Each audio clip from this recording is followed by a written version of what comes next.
So, to start the day, I want to discuss something that I actually read from I think it was the NHL app that told me about Jaromir Jagr being offered an East Coast Hockey League contract, and then getting into where does he fit in an NHL level, why is he not getting any calls. So maybe I should approach this from two directions. The person who realizes Jagr's 45, as somebody who's in that age range, the idea of physically being able to compete with 17, 18-year-old jobs for the same job, or 18-year-old kids for the same job is just, it's not easy. So where does Jagr go? And I've had a lot of people ask me this in comments. So first you have to find a team that deals with the fact that he's 45. That's a drawback. And I know it's Jagr, and I know he's repeatedly said he wants to play till he's 50. But that is a drawback, no matter what way we look at it. The NHL is now a game of speed. Jagr is a top 6 forward. He is not a bottom 6 guy. And the other issue that I've noticed with him over the last 4 or 5 years is endurance. As the season goes on, it gets harder and harder for him to score goals. And it gets harder for everybody to score goals, but for Jagr, especially in the playoffs over the last 5 years, it's been really vexing. To the point where he's just not a goal scorer in the playoffs anymore. These three things will make almost any GM think twice about signing him right now. There are teams, and I went through all of them, and there are teams I could see him going to, and honestly, it's a lot. First up, he could finish where he started. He could go back to Pittsburgh. Circle of life. Mario Lemieux signs him to a contract and he rides off into the sunset. But for that to work, Jagr has to admit this is an issue. He has to look himself in the mirror and say, I'm 45 years old, I'm not the player I was, and this should be my last year. If not, the Pittsburgh storyline doesn't work. Montreal needs somebody who can pass and score and do these things. And even though Jagr is not what he was, I would think Jagr in a Montreal jersey could help Montreal for a month or two. And he can mentor some of their younger players. So you look at a Galchenyuk, you look at Drouin, why not put Jagr on their wing? Put the two of them with Jagr. At the very least, you're going to get a few weeks of magic out of them, and every point counts. There are plenty of teams who do really well in October, and by March they're tired and they limp into the playoffs, but they make it into the playoffs. And no matter what seed you are, Nashville just proved again, you can go on a run. I've mentioned Tampa. I think Tampa would make some sense. It'd be a Dave Andreychuk kind of move. And Tampa's got a win now team. Because, again, the cap is... It's not an issue right now, but it's always lingering on the horizon. And really, Jagr would be a good fill-in, I would think, for Tampa. Oilers fans have been jazzed about the idea of Jagr playing with McDavid or Draisaitl. And I don't blame them. Again, if your GM, if any of these GMs say, all right, these three things are an issue, but they're not a deal killer,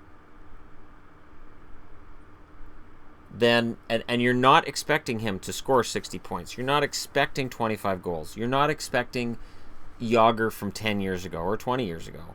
As long as you accept him for who he is right now and for what he is right now, I think he can be very useful for these teams. What if your team has a cap problem? It's pretty sad when your team has a cap problem and caps is in your name, but it's there. The Capitals have an issue. The Capitals have had issues with Jagr before. I know. I remember when Jagr went to Washington and it was a disaster. So as much as people look at that trade and they go, oh man, Pittsburgh got robbed, Washington wouldn't have minded not doing that trade either in retrospect. Carolina's an up-and-coming team. Could always use a veteran to go in there and help lead the boys. Maybe make Sebastian Aho a better player. Maybe help Elias Lundholm get to the next level. You just don't know. Because here's your 45 speed and endurance, right? Here's the other part of it.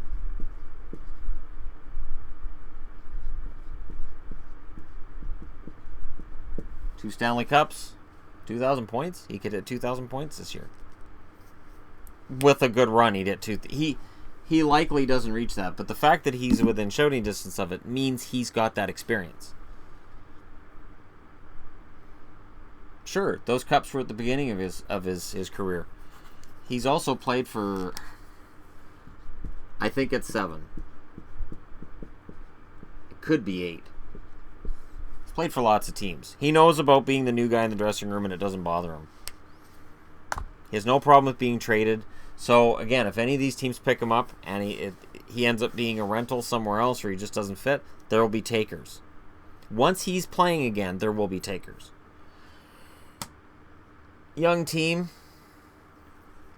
Probably not going to reach the cap. Probably don't need to if they give Jagr a contract.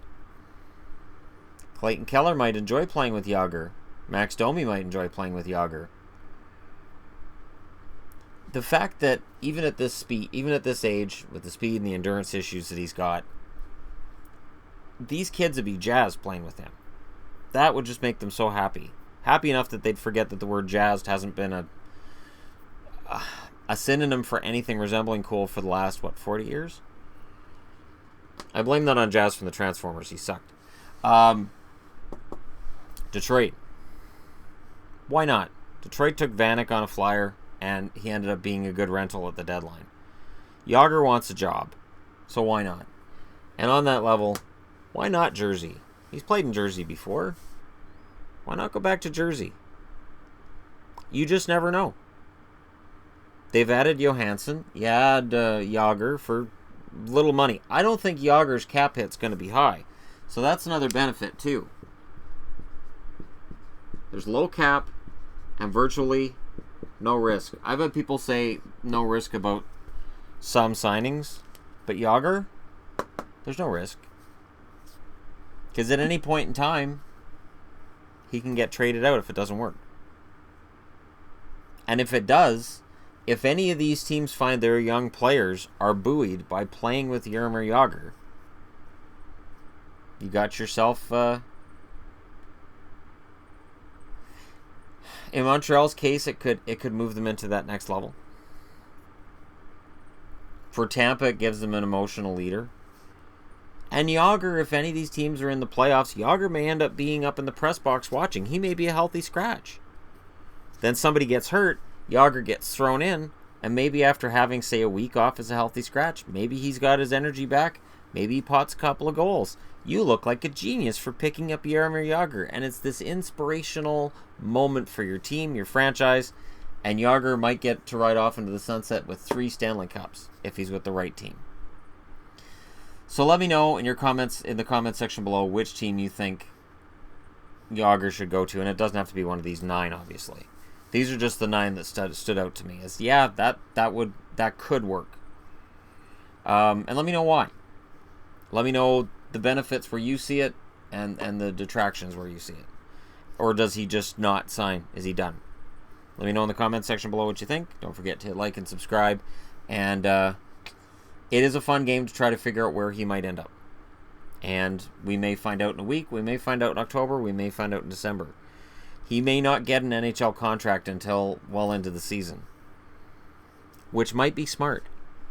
Because if you sign Jagr in December, and he hasn't been playing NHL caliber, let's say he's been playing in the East Coast League, playing against, second-tier prospects, and then he gets signed to an NHL contract, maybe he's invigorated. Maybe a 45-game, 50-game season is perfect for him. Maybe he scores 40 points in 50 games. Maybe he scores 35 and 45. You could look like a genius if you're the GM that signs him. But again, let me know what you guys think. Thanks for watching, and I'll talk to you again soon.